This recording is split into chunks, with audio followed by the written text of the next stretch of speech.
Okay guys, I have a really just fun video for you today.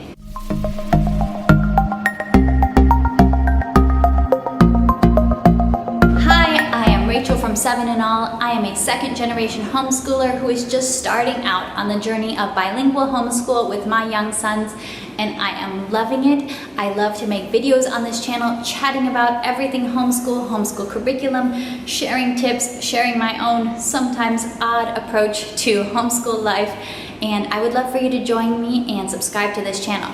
Today I'm going to be sharing with you 5 things that are on my homeschool bucket list. And by homeschool bucket list, I'm not talking about like things I want to do this summer or things I want to do in the 2022 to 2023 homeschool year. I'm talking about big picture homeschool experiences and homeschool things I would really like to implement sometime during the homeschool journey. As I look forward to the years to come in my homeschool journey, I realize that they are going to go by really fast. Like, it might seem like we have a really long way to go right now, but I know that in some ways, in the midst of all these day-to-day things that we do, it is gonna fly. And looking forward, there are some really big things, some really cool things I would like to experience with my sons. So as I make this video, as I talk, I do want to encourage you guys, think about that. Contemplate on that for yourselves. What are the really big, really precious, really just ideas that touch your heart, that get you excited when you think about your homeschool journey and what that might look like in future years? What are those ideas that maybe they're not a right fit for you right now and at your current stage, the age of your kids, but that you would really, really like to have happen at some point during your homeschool journey? What's your homeschool bucket list? And if you want to share some of these things, if you feel comfortable sharing them, if you want to share them on Instagram or on YouTube, go ahead and share them. Let me know so I can see your post or see your video. Go ahead and tag me. I would love to see them. Now, I'm going to share 5 things on my homeschool bucket list, just things that I kind of dream of when I look forward to our future of homeschooling. Some are bigger, some are smaller, some are more concrete. I have more concrete plans for them. Some might seem a little bit like a big stretch right now. But let's talk about it. Number 1, I'm just gonna start really big with the one that I have no idea how or if this will happen, but it's a dream. Number 1 thing on my homeschool bucket list would be an extended visit to a Spanish-speaking country, or possibly living in a Spanish-speaking country for some period of time. Now, this is not something I have any practical plans in place for when or how this could even happen, but it is a dream both my husband and I have talked about, because we have invested a lot into teaching Spanish to our boys, into trying to raise them with these Spanish skills, raise them bilingual, and we both know the real way to master a language is to live in a place where you really have to use it to build relationships. You really have to use it to get around. You really have to use it on the playground. So I don't know if this will happen. It'd be really nice if we can figure out how to make it happen someday in the future, maybe when our boys are a little bit older, when we're somehow maybe in a different situation or more settled, or we live really far away from all the Spanish-speaking countries, so it feels kind of difficult to figure out how exactly would you do this. But this is something to think about in the future. And hey, go ahead and dream big for your homeschool. So, spending some extended time in a Spanish-speaking country so that they can have that experience, and I can also have that experience of really improving Spanish language skills through living in a Spanish-speaking community. Number 2. Big dream for homeschool. This one's a little bit smaller. I would really like to implement having my boys do journaling or notebooking during like our read aloud and read aloud learning time. I foresee that pretty much throughout our homeschool, I think we will be doing a lot of literature-based learning.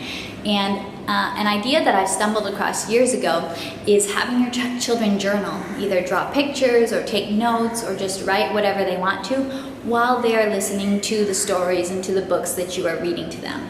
Now, I have been a lifelong journaler in many situations. I have always loved to do journaling since I first could write. I kept my first journal at 7 years old, and I have journaled in many ways ever since. Now, I do think that this is the kind of activity that either it's going to work or not work, depending on the personality of your learner. I don't know how well journaling or notebooking would work for my boys. We're a couple years away from it even being a real physical possibility, but that is something I would at least for sure like to give a solid try once they're at the level, once they're maybe around that 7 years old, where they could start drawing pictures and writing little notes while we are reading stories. Another bucket list item, I really want to do an around the world study. I don't know if take 1 year and go all the way around the world, or 2 years and go all the way around the world. And this is something you see really commonly done in a lot of homeschools, that families will travel the world using maybe a week or 2 on a different country and try the food of the country and listen to music from the country and read books from the country. And there are times when I feel like this can get a little bit cheesy, and I don't like cheesy things. So I would hope that it would not be cheesy. But I do like the idea of traveling around the world. I think actually that starting with geography before you go into serious history studies can be a really great way to approach education, using geography to lay a foundation for future history studies. And we live an international lifestyle, so we sometimes, before all the lockdowns happened, we had more opportunities to travel internationally. So weaving in travel and around the world studies, I think would be really, really cool. I'd like to do that. I'd like to use some fun resources. I would love to read picture books from countries set in countries all over the world. I do have some halfway solid plans for this to actually happen. I will update you when this is going to actually happen, because my boys are still not ready for this yet. But that's something I really want to do and I'm really excited about doing. But I don't want to make it cheesy. The next thing, bucket list item for my homeschool, is that I want my boys to have some kind of very consistent volunteering opportunity in their lives. Something that they can volunteer at regularly for a extended period of time and really make relationships and build skills within whatever volunteer opportunity that may be.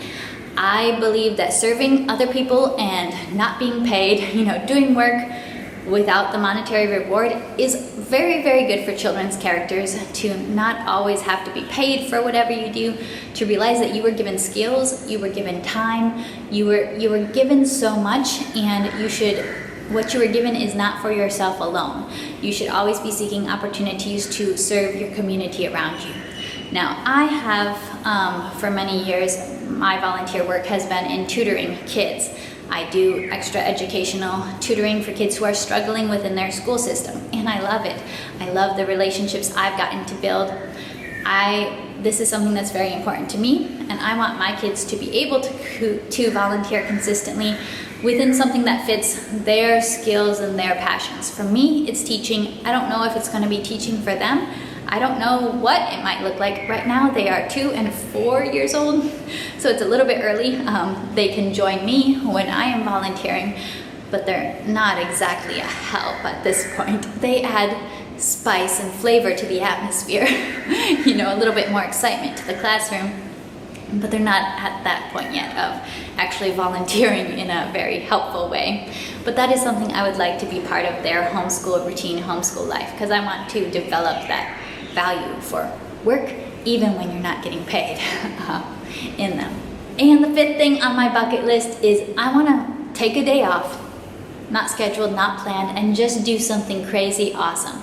And this is inspired by something that happened once when I was maybe 8 years old, which was my mom in the middle of winter, I'm pretty sure it was winter, it was cold anyways, just woke up and just didn't do homeschool that day. Instead, she took all 5 of us to the movie theater, which was a really big deal because I'd been to the movie theater. Maybe this was my 2nd time, maybe it was my 3rd time in my life at this point. It was a huge deal. She took us all to the movie theater to see Emperor's New Groove. Maybe I'm dating myself. And she also, what's more, even bought us these popcorn and pop little individual snack sets for each one of us. That's a huge deal. It's I'm the oldest kid in a big homeschooling family back in the 90s. We didn't go to movies, and if we ever did go to a movie, we didn't actually get snacks. This was crazy. This is an event that has stuck with me for over 20 years. And to an adult mind, that might sound, yeah, that's expensive. That's not something that you would normally do in the budget, take your kids to the theater and get them snacks. I think for anyone, you can relate to that. but it maybe doesn't have the same epic level of awesomeness that it had to an 8-year-old. And while my kids are little and can experience that epic awesomeness, that memory of, wow, that was just so special, I want to do that. And maybe we'll do it more than once, who knows? Or maybe we'll do it just that once and it will be something so awesome they'll remember it and still be talking about it 20 years later. So those are 5 items from my homeschool bucket list as I look forward to the great adventure of homeschool that lies ahead. I would love if you want to share some of your homeschool bucket list. If this inspires you to make a video or make an Instagram post, let me know. Go ahead and tag me.